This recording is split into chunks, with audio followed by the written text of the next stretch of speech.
New York, man. Tuning in to Savage Productions. Let's go. What up, Rodders? You know who it is. You know what time it is. Your boy Savage, aka Seth Cisneros. You tuning in to Sevelo Cooktails 2.0. Like, comment, subscribe, share, hit the notification bell. Let's get to the politic. Big shout out to everybody showing the channel love. Appreciate the love and support. Thank you for the interactions. Mall high salute to the riders. Before I start this video, let me make this clear. I am no way means promoting gang life, gang culture. Just telling a testimony, giving life experiences, shining some light on the Denver Metro.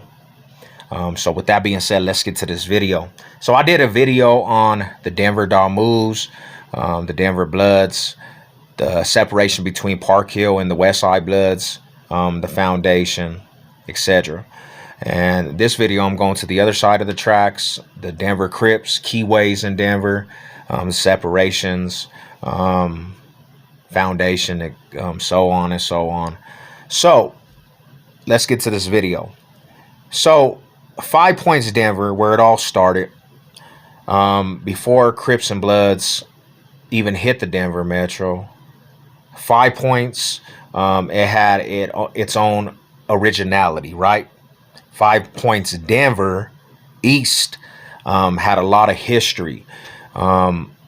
One of the bigger African American neighborhoods out here in the Denver Metro, and it had a lot of history. Like some people used to call it the Midwest jazz area, where people would come from all different cities passing through to come listen to, the jazz scene.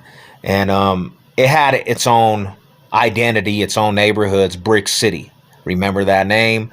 Original Brick City, before Crips and Bloods were even in the Denver Metro. That was an original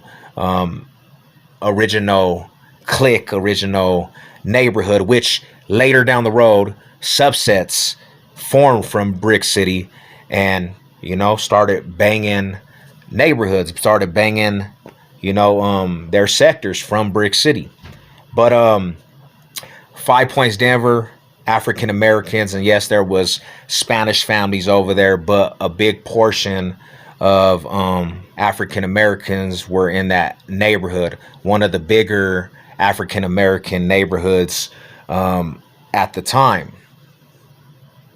Late 80s, 89 and early 2000s, Denver gets hit with a wave of, bigger organizations, nationwide organizations. First the Keyways and then Moves. So in East Denver, there was a handful of people that had ties. I don't know the whole story, but they rooted the Keyways in the Denver Metro, and Crippin spread like a wildfire in East Denver. One of the big names that you always hear, Psych Mike,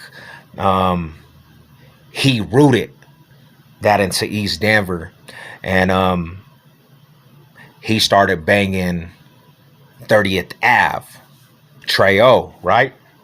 Not to be misconstrued with Harlem 30s from California, but a Denver original set from 30th Ave out here in 5 Points Denver. So they were like the neighborhood that really started the Keyway movement. Later down the road, they had subsets. Trays came.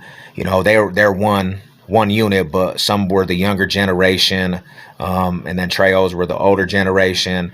And then when they started getting super big, you had different foods from different blocks over there started creating different turfs, Trey Deuce and Trey Fours, and I think even Trey Ones, Trey Dog City, Trey Sevens, but they were all East Side original hoods from East Denver, not no California turfs. They even had some shit called, they even had some stuff called the Triple Trays, where they all came together. Trey Fours, Trey Deuces, Trey O's, Trey Trays. They all came together and moved as one. Later down the road, I don't know if that separated, but you don't really hear about that aspect no more. But that was a movement out here. And they patrolled East Denver, the five. Um, in that process, later down the road, you had California fools actually pull up to East Side Denver also, to the projects. Now, where the Treos and all them fools are from, it's on the other side of Downey. They got their own area that they patrol. The projects were their own aspect in East Denver. And Compton Crip Riders came out to East Denver in the projects, and they were from the west side, front hoods. And everybody in the projects basically, you know what I'm saying? Because the projects got flooded out with Crippin' too. Plus, you had East Side Denver fools, you know, from East Side that sometimes would be posted up in the projects. So the projects get flooded out with Crippin'. So the whole East Side is pretty much Crip down, that whole area. Besides, you know, some of the Hispanic neighborhoods that are from over there, Odies and ESGs, Deuce Five Raiders, Curtis Park boys.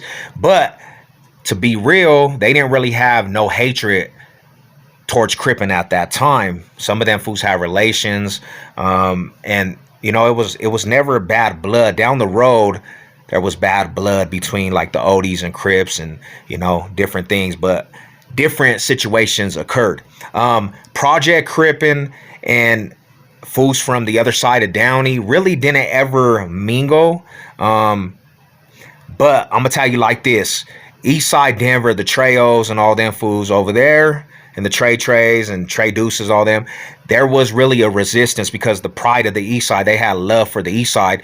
And when any time a California sanction came to East Denver, them fools really pushed the line, and there was actually a mini war. The resistance pretty much caused many conflicts. You know, the younger generations tripping with, you know, the Comptons from over there, like, hey, this is East Denver. So there was actually kind of a resistance from East Side Denver, and you know, basically it was a mini conflict and a mini war throughout the years. You know, some bloodshed, different things. I'm gonna tell you like this: Project Crips, pretty much for the most part, stuck together. Now, Brick City, like I was saying before, it was before the Keyways, but younger fools started banging their own circles, and then that's where you had MVP, Brick City Do Sevens.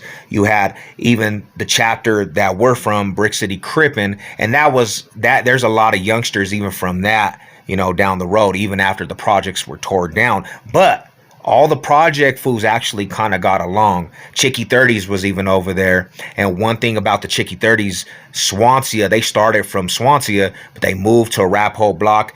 And because of family ties, 30th and Arapahoe and 29th, and they have family members, the Chickies actually clicked up with Compton Crip Riders. Brick City, down 2 blocks down from on Deuce 7, Arapahoe Trues, Brick City Fools in the projects, they actually had ties with some of the Comptons too because of family aspect. Plus, they were all in the projects. They never mingled with like the Treys and all that stuff, because of the simple fact is, I feel like this over the time, Project Crippin' had to actually kind of stand on their own, and they were kind of looked in a different aspect just because they were from the projects and they didn't really function over there.